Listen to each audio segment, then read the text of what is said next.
जय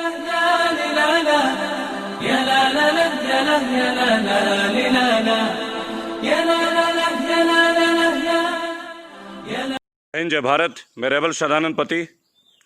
और वैश्विक तौर पे हम एक बहुत बड़ी बीमारी से जूझ रहे हैं।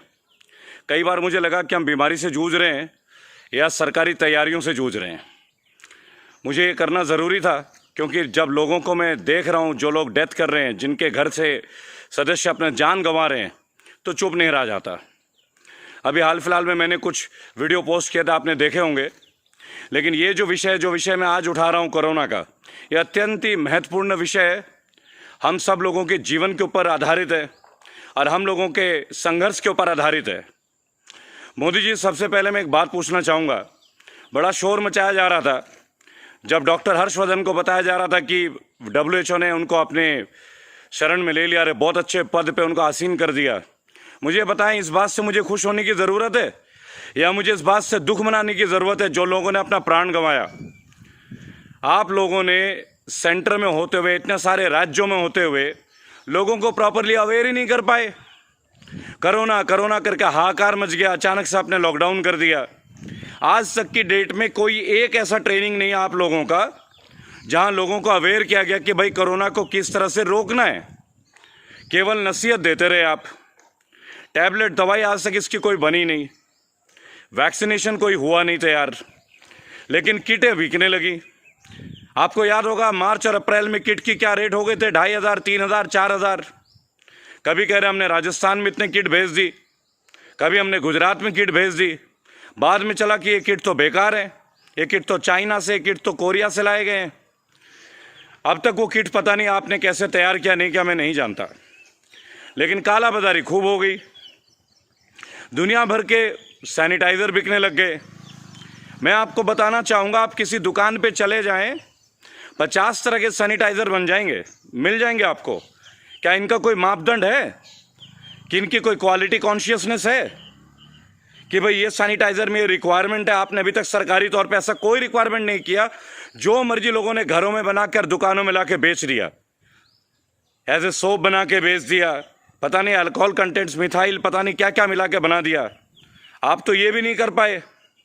आपने शुरुआत किया था हम लोगों के साथ कि भाई ये चीज़ है कि अब तो बहुत कम है। आपने कहा 9 मिनट तक दिए जलाओ, आपने कहा मोमबत्ती जलाओ, थाली पीटेंगे। और अंधभक्तों, तुमने तो कमाल ही कर दिया। तुम लोगों ने व्हाट्सएप पे मैसेजेस भेज दिए कि 9 मिनट में इतनी ऊर्जा हो जाएगी दिए जलाने से और थाली पीटने से कि ये वायरस मर जाएगा। भाई साहब, कितने वायरस मार दिए, कितने वायरस मार दिए अंधभक्तों? पूछो अपने गुरुजी से। हर चीज़ को धार्मिक बना देना, हर चीज़ को हिंदुत्व से जोड़ देना। और एक बहुत अजीब बात है मोदी जी, आपकी विशेष बात है आपकी, आप कोई भी चीज़ मध्य रात्रि में शुरू कर देते हैं।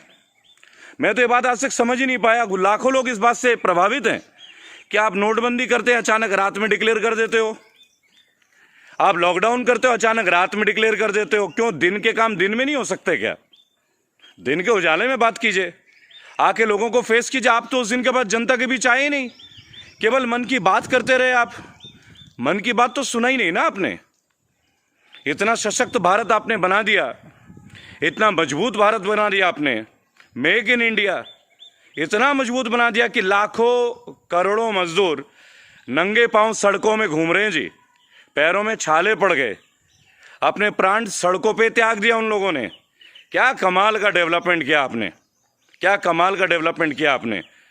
जिस व्यक्ति को मरना ना हो ना जी, अगर यमराज उससे आके पूछे कि बता तेरी आखिरी इच्छा क्या है, और अगर उसने ये कह दिया कि भाई मोदी जी ने कहा था अच्छे दिन आएंगे, बस यमराज जी मुझे अच्छे दिन देख लेने दो, तो पता है यमराज जी क्या बोलेंगे? अरे पगले, तू तो बहुत समझदार निकला, अच्छे दिन तो आने के नहीं। इसका मतलब तू तो अमरत्व प्राप्त कर लेगा, अमरता को प्राप्त कर लेगा तू। ये दृश्य जो अस्पतालों को मुझे दिख रहा है, लाखों करोड़ों को दिख रहा है, आपको भी तो दिख रहा होगा। आपके मंत्री अभी नए नए जो आपके दिल्ली प्रदेश अध्यक्ष हुए हैं, गुप्ता जी, अब वो उपचुनाव के लिए लोगों को वोट मांगने जा रहे हैं। उनसे कहिए वोट मांगने को लीफलेट ना बांटे, लोगों को सैनिटाइजर ही बांट दें, मास्क ही बांट दें। धिक्कार है, शर्म आनी चाहिए। अब भी चुनाव की तैयारी में लगे हैं आप। अंधभक्तों, और आज तो मैं बीजेपी के भक्तों के ऊपर एक टिप्पणी करूंगा। भाई बीजेपी के भक्तों, मेरे भाइयों और बहनों, मैं मानता हूं आप एक पार्टी को मानते होंगे, पर क्या आपके दिल गवाही नहीं देता आज की स्थिति को देख के? हर चीज पे एक मैसेज आ जाता है, इसका ये कारण है, इसका वो कारण है। सत्य को इग्नोर तो मत कीजिए। Why are you all trying to ignore the basic truth? People are dying. अस्पतालों में 1 लाख से 2-2 लाख रुपए पर डे का खर्चा लिया जा रहा है। जब कोरोना की दवाई ही नहीं बनी, जब कोरोना का वैक्सीन ही नहीं बना, आप उन्हें क्या ट्रीटमेंट देते होगे? ये जो अस्पताल वाले, प्राइवेट अस्पताल वाले 1 लाख से 2 लाख पर डे कैसे दे पाएंगे लोग? कैसे दे पाएंगे आप बताएं? आपको टिप्पणी नहीं करते। एक व्यक्ति मर जाता है, कोई फेमस हस्ती, तुरंत आप ट्वीट कर देते हैं। ऋषि कपूर जी का देहांत हो गया, ट्वीट आ गया।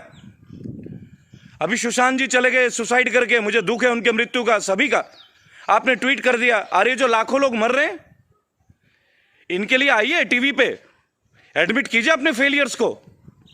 वीर शख्स वो होता है जो एडमिट करता है, ना कि कार्यकर्ताओं और अपने भक्तों को पर बातों को छोड़ देता है। मेरे प्रिय भाइयों और बहनों, मोदी भक्तों, अपने दिल को आगाज करो, ढूंढो अपने दिल के तह के अंदर। क्या कोरोना की कोई तैयारी हुई थी हमारे यहां? आज तक लोगों को 3mm का मास्क नहीं मिल रहा है। अंधाधुंध रेटों में बेचा गया, दवाइयों के दुकानों में भी बेचा गया, मैं बताना चाहूंगा आपको, और ब्लैक में बेचा गया। क्यों हुआ ये सब? किसानों को सब्जी के रेट नहीं मिल रहे, लेकिन सोसाइटीज में जाइए, कॉलोनीज में जाइए, क्या रेटों में सब्जियां बिक रही हैं। कोरोना के ऊपर अगर आपको मैं बताना चाहूंगा, अरविंद केजरीवाल जी, आपको तो शर्म आनी चाहिए। शर्म, धिक्कार है आपके ऊपर, धिक्कार है। आपने कहा केवल दिल्ली के लोगों का अधिकार है, दिल्ली के अस्पतालों में। शर्म नहीं आई आपको? है? जब आपने आंदोलन किया था तो केवल दिल्ली के लोग जुड़े थे क्या आपसे? समस्त भारतवर्ष के लोग, विदेश से एनआरआई आए थे आपके लिए, लाखों करोड़ों का दान दिया था आपको। आपको शर्म नहीं आई? जो मजदूर भाई बहन अस्पताल जाएंगे, जो रुक गए यहां पे लॉकडाउन में, आप उन्हें अस्पताल में एंट्री नहीं दे रहे थे।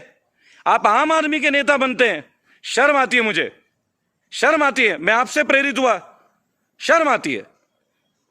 आप मुख्यमंत्री बन के बैठे हुए हैं, बड़े बड़े बोल बोलते हैं, बीजेपी ये कर रहा है, कांग्रेस वो कर रहा है। कहां है तुम्हारे नेता? कहां है तुम्हारे नेता? कोई गली में आया है क्या?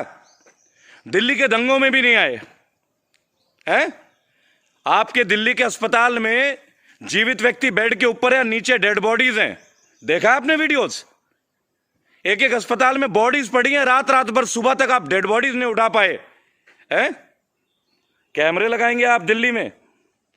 ऐसे आप दिल्ली को बनाएंगे? दिल्ली हमारा दिल है भाई साहब, दिल है। आपने किस मुंह से यह कह दिया कि केवल दिल्ली वालों को इलाज मिलेगा? शर्म नहीं आई? आप दिल्ली से थे क्या? आप तो हरियाणा से थे। फिर हमने आपको क्यों स्वीकार किया? देश को बांटिए मत, देश को मत बांटिए। माननीय कांग्रेस के नेता, आम आदमी पार्टी के नेता, भाषण बंद कर दीजिए, बंद कर दीजिए अपने भाषण। कोरोना में आपने लोगों को उनके हाल पे छोड़ दिया, गरीबों को सड़कों पे छोड़ दिया। आप माने मेरे भाइयों और बहनों, रातों को नींद नहीं आती, नींद नहीं आती उस माँ के बारे में याद करके जिसने अपना बेटा खो दिया। नींद नहीं आती उन बेटों के बारे में जो अपने माँ बाप के लाश को अस्पताल में छोड़ के भाग गए। कितना डर उनके दिल में, कितना रोता होगा उनका दिल, केवल इसलिए कि माँ बाप तो चले गए, कहीं बच्चे ना मर जाए इस बीमारी से। क्या तैयारियां किया आपने? क्या सैनिटाइजेशन किया आपने? जब मर्जी दुकानें खोल दी, जब मर्जी ठेके खोल दिए, जब मर्जी ठेके बंद कर दिए, जब मर्जी जो आया सब कर लिया, कोई डिसिप्लिन नहीं। और मोदी जी आपने तो कमाल कर दिया। जब 150 लोग संक्रमित थे तो आप एकदम आगे चल रहे थे, सेनापति बन के, कोरोना वीर बन के, और जहां लाख पहुंचा आपने हमें छोड़ दिया। आजकल कोरोना के सर्टिफिकेट बांटे जा रहे हैं, कोरोना योद्धा। आप लोग अपने आप में बांट लीजिए, क्योंकि आजकल सब तो पेपर में ही होता है ना। ये जुमले बंद हो गए। आप चुनाव की तैयारी कर रहे हैं बिहार में, 10,000 एलईडी लगा दिया आपने, बीजेपी के पास इतना पैसा आ गया। अरे भाई, बिहार के उन लोगों का क्या जिनको यहां से भगा के भेजा गया? आप जानते हैं उनकी स्थिति क्या है? डरते नहीं है बिहार के लोग, बंगाल के लोग, झारखंड के लोग डरते नहीं है। भारत का कोई भी राज्य का आदमी डरता नहीं है जी। निर्भीक पैदा हुए हम, जब भी तो मैं बोल रहा हूं। और अंध भक्तों और बीजेपी के प्यारे भक्तों, अब तो चमचे बोलूंगा। अगर तुम लिखते हो ना मेरे बारे में कि मैं राजनीति ज्वाइन करने वाला हूं, पैसे का भूखा हूं, तो सुन मेरी बात। तेरे पे हैं क्या पैसे? ले आ 2 करोड़ मेरे लिए। कमेंटों में लिखते रहते हो, हैं? तेरे जेब में है? देखा है 2 करोड़ तूने कभी जो कमेंट में लिखता है? 2 करोड़ 3 करोड़, हैं? मालूम है सरकार के खिलाफ बोलना कितना मुश्किल काम है आज की डेट में। यूट्यूब के जितने चैनल हैं, ज्यादातर चैनलों में मेरा इंटरव्यू हो गया है। नेशनल टीवी में इंटरव्यू रोक दिया जा रहा है। किस बात का डर है भाई? मैं तो मिडिल क्लास का हूं। कोरोना में तुम फेल हुए, और अरविंद केजरीवाल, दोबारा बोल रहा हूं, धिक्कार है तुम पे, धिक्कार। तुमने भारत को बांटने का काम किया, तुमने दिल्ली को दूसरे राज्यों से तोड़ने का काम किया। तुम कहते हो, अरे तुमने दिल्ली के किस आदमी की परवाह कर ली भाई? किस आदमी को अस्पताल पहुंचा दिया तुमने? वीडियोस दिखाऊं क्या तुम्हें? आ रहा हूं, तुम्हारे भी जितने भी लोग हैं ना, तुम्हारे एमपी एमएलए, वहीं पे आ रहा हूं। मजा देखना। अब अभी तो ग्रेटर नोएडा हूं, अब आ रहा हूं तुम्हारे पास। बहुत शोर मचाते हो ना, हम आदमी हैं, हम आम आदमी हैं। अरे आम आदमी के तो तुम हो ही नहीं भाई। कुछ नहीं किया भाई साहब। गरीब मजदूरों को खाने का ठिकाना नहीं। ऑटो वाले चुपचाप घर में बैठे हैं, टैक्सी वाले बगैर नौकरी के हैं, किस्तें जा रही हैं। प्राइवेट अस्पताल समझ लीजिए गवर्नमेंट के एटीएम बन के रह गए। ये पैसे लेंगे, जीएसटी सरकार को देंगे। अरे हमारा किडनी निकाल के बेच लो यार, हैं? तुम हमें कोरोना से क्या बचाओगे? जब कोरोना की वैक्सीन नहीं बनी, तुम 1 लाख रुपए पर डे का ले रहे हो, है भाई? शर्म नहीं आती? शर्म नहीं आती? आम आदमी पार्टी का खुद को बताते हो। अंध भक्तों, तुम हमेशा बोलते हो ना कि मैं चमचा हूं, मैं झाड़ू का मुरीद हूं। सुन लो मेरी बात अच्छे से, किसी को नहीं बख्शूंगा। भाइयों और बहनों, मैं रेबल सदानंद पति आप लोगों से प्रॉमिस कर रहा हूं, जुलाई में रेबल आ रहा है। फाउंडेशन डाल दी गई है। मुझे आवश्यकता पड़ेगी वकीलों की, मुझे आवश्यकता पड़ेगी रिटायर्ड आईएएस आईपीएस अधिकारियों की, मुझे आवश्यकता पड़ेगी आर्मी के रिटायर्ड कर्नल ब्रिगेडियरों की, एयरफोर्स के विंग कमांडरों की, एयर ऑफिसर्स की, ताकि वो मेरे साथ आए, मुझे गाइड करें। और ये संगठन रेबल देश भर में काम करेगी। हमें राजनीति नहीं करनी। तुम ये सोचते थे मैं पार्टी ज्वाइन करूंगा, हैं? अगर पार्टी ज्वाइन करनी होती ना, तो अब तक ज्वाइन कर चुका होता। ये आम आदमी पार्टी डिक्लेयर कर रही है कोई कि उत्तर प्रदेश का प्रदेश अध्यक्ष बना देंगे। कांग्रेस के लोग परेशान हैं, आप हमारे पास आ जाइए। अरे तुम्हारे पास है क्या जो तुम्हारे पास आ जाए? लोगों के भी चाहो ना। मुझे लेके क्या करना है? मेरी क्या औकात है? मैं तो एक आम रेबल हूं। हाँ, पर एक बात है, करोड़ों माताओं का बेटा हूं, करोड़ों बहनों का भाई हूं, और करोड़ों करोड़ों भाइयों का छोटा और बड़ा भाई भी हूं। मेरे देशवासियों, एक मुद्दे के अंतर्गत हिंदू मुसलमान को लड़ाया गया, एक मुद्दे के अंतर्गत दिल्ली को अलग किया गया। जैसे केजरीवाल जी ने भी प्रयास किया कि दिल्ली के लोगों को ही इलाज मिलेगा। मेरे भाइयों और बहनों, आप समझ लो, क्या है दिल्ली, क्या है भारत? और अर्नब गोस्वामी, कहां है तेरे वो शब्द? भारत पूछता है, भारत पूछता है, कहां है भारत? भारत हम हैं। भारत का मतलब है भारत के लोग। तेरे कहने से नहीं हो जाएगा। भारत पूछ रहा है, आके पूछ भारत क्या पूछ रहा है। आओ उन लोगों के पास जिनके बच्चे मर गए सड़कों में, स्टूडियो में बैठ के क्या चिल्लाता रहता है? नहीं तो बुला मुझे एक बार, और बुला अपने बीजेपी के आला नेताओं को, बताता हूं वहीं पे तेरे को और तेरे नेताओं को। मजाक बना के रख दिया है। हमें हिंदुत्व का पाठ पढ़ाओगे? अरे मैं ब्राह्मण हूं, मुदगिल, श्रेष्ठ ब्राह्मण। तू पढ़ाएगा मुझे हिंदुत्व के बारे में? भगवा रंग में लेगा मुझे? अरे हम तो जन्म से भगवा है। हिंदुत्व ने कब सिखाया कि मुसलमान भाइयों के खिलाफ जाओ? कब सिखाया? गांधी जी अफ्रीका में गए, अफ्रीका के लोग हिंदुत्व थे क्या? तुम गांधी जी से भी बड़े हो गए, नेताजी सुभाष चंद्र बोस से बड़े हो गए तुम लोगों ने जीते जी मार दिया। तुम पार्टियों ने मिलके, बीजेपी, कांग्रेस, आम आदमी पार्टियों ने तुम लोगों ने मार दिया हम हिंदुस्तानियों को, हम भारतवासियों को। मेरे प्रिय हिंदू भाइयों बहनों, मेरे प्रिय मुसलमान भाइयों बहनों माताओं, और मेरे वीर सिखों, क्योंकि तुम्हारे वीरते के तो कसीदे पढ़े जाते हैं, और मेरे त्याग करने वाले क्रिश्चियनों, मदर टेरेसा के वंशजों, जीसस क्राइस्ट के वंशजों, मुझे गर्व है कि मैं तुम लोगों के साथ पला बड़ा हूं। कोई माई का लाल नहीं, कोई पार्टी नहीं जो मुझे अपने 4 भाई बहनों से अलग कर दे। एक हो जाओ, आ जाओ रेबल के साथ। जुलाई में सब जगह चल रहे हैं, आ जाओ, इनकी धज्जियां उड़ा देंगे। इन्होंने जो, और सुनो, भूलना मत, कोरोना का ये काल भूलना मत मेरे भाइयों और बहनों। अगर भूल गए, अगर भावनाओं में बह गए कि मेरा भाई बीजेपी में, मेरा चाचा कांग्रेस में, ये देश मिट जाएगा, ये देश बचा लो। मैं घर से निकल चला हूं, जब पहले दिन निकला था ना, कफन बांध ली थी, जानता था कि मृत्यु निश्चित है। अगर मेरी मौत भी हो जाए तो मौत सार्थक हो, सार्थक होने देना भाइयों। अपना जान लगा दिया दांव पे, 2 बच्चों का बाप हूं, सब छोड़ दिया है, सब छोड़ दिया है। दिन का दिन नहीं दिखता, रात का रात नहीं दिखता। आ जाओ हमारे साथ, रेबेलियन को ज्वाइन करो। बगावत करेंगे लेकिन कानूनन तौर पे। हाई कोर्ट के रिटायर्ड जजों, सुप्रीम कोर्ट के रिटायर्ड जजों, एयरफोर्स के अधिकारियों, मेरे आर्मी के वीर जवानों, भाइयों बहनों, डॉक्टरों, जो लोग रिटायर्ड हो चुके, कृपया मेरे साथ आइए, और जो लोग मौजूद हैं वो भी आइए। ये देश को बचाना है, ये देश बचा लो यार। हम भरत के वंशज हैं, हमें जात पात में बांटा जा रहा है।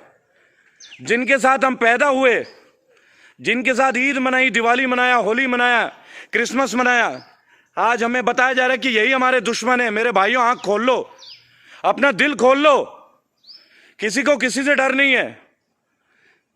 श्री राम कभी नहीं बोलते कि अन्याय करो, अत्याचार करो। यीशु मसीह ने कभी किसी को लड़ना नहीं सिखाया, वो तो सूली पे चढ़ गए। मोहम्मद साहब ने अपनी जान दे दी, और गुरु गोविंद सिंह अर्जुन देव के बारे में तो मेरे पास शब्द ही नहीं है। शहादत का सबसे बड़ा मिसाल है, अपने बच्चे तक कुर्बान कर दिए। क्या इन लोगों से हमें खतरा है? क्या हमें यह सीख मिल रही है? मेरे देशवासियों, ये हमारे देश का भूगोल बदलने में लगे हैं, ये हमारे देश का इतिहास बदलने में लगे हैं, मत होने देना। मैं रेबल सदानंद पति वचन देता हूं, आप जहां बुलाओगे वहीं आऊंगा, जहां बुलाओगे वहां पहुंचूंगा। लाखों करोड़ों के दिलों का धड़कन हूं, इस धड़कन को बंद मत होने देना। और ये लोग कहते हैं कि यूट्यूब का अपना प्रसार कर रहा है, तो मैं सीना ठोक के कहता हूं, मेरे चैनल को सब्सक्राइब करवाइए, शेयर कराइए मेरे वीडियोस को, जन जन तक पहुंचने दीजिए। एक जन की आवाज जन जन तक पहुंचने दीजिए। इसी प्लेटफॉर्म से मैंने सफर शुरू किया है, और अब राष्ट्रीय स्तर पे आ रहा हूं आप लोगों के साथ। भागूंगा नहीं, सामने डट के लड़ूंगा। आप जो मुझे वीडियो में देखते हैं, उस बेटे को, उस भाई को अपने सामने प्रत्यक्ष देखिए, बुलाइए। गर्व से कहता हूं, बुलाइए। आपका बेटा हूं, आपका भाई हूं, आधी रात तैयार हूं। 9 साल का बेटा है मेरा, उसे भी पता है कि पापा तैयार है। इतनी मां है मेरे, क्या परवाह करनी है। बस एक अरमान है जी, अगर मार दिया जाऊं तो तिरंगे में कफन कर देना, जैसा मर्जी कर लेना, पर तिरंगा होना चाहिए शरीर में। नेताजी सुभाष चंद्र बोस को मानता हूं, अशफाकुल्लाह खान को मानता हूं, भगत सिंह को मानता हूं, चंद्रशेखर आजाद को मानता हूं, वल्लभ भाई पटेल को मानता हूं, महात्मा गांधी को भी मानता हूं। भाई और बहनों, रेबल तैयार है, रेबेलियन के लिए तैयार हो जाइए।